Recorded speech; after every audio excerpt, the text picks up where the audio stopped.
There were 3.7 million people who turned out today across France to show their unity in the face of terrorism. And joining them were the leaders, the heads of state of some 50 countries, European, Middle Eastern, African.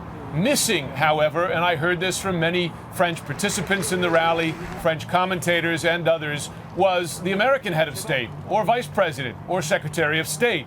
Attorney General Eric Holder is in Paris now for security meetings. He was not at the rally. The most senior American presence was the U.S. ambassador to France.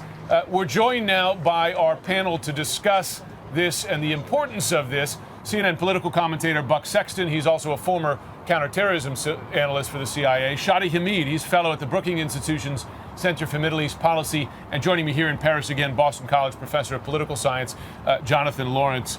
Jonathan, perhaps I could begin with you. That was a visible and a noticeable presence. You know this country well. Was that a mistake for the Obama administration?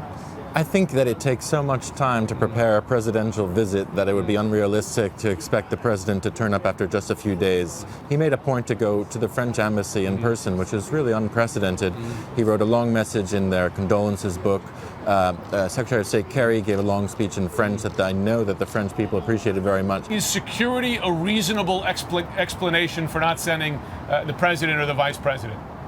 I'm not sure it's reasonable in this instance. It's the only explanation, though, that I can think of. And so I guess in that sense, we have to accept it. Maybe security and logistics, as was mentioned before. But given, I think, the gravity of the situation, the fact you have so many other world leaders, as we just saw there, who showed up, and the importance of this event, I think the president, quite honestly, should have been there. I'm waiting for them to give a justification or some kind of a rationale as to why they couldn't have the president or somebody of a senior level show up. I think that's the important distinction here. Okay, the president can't go, the Secretary of State can't show up, the vice president can't show up. What would it take to get them there? I mean, this is, I think, an instance where the administration has dropped the ball. And when it comes to foreign relations, particularly foreign relations that deal with our allies, this administration has had problems. And I think this is another instance where that's come up. And I think that they'll look back on this and recognize that it was a mistake.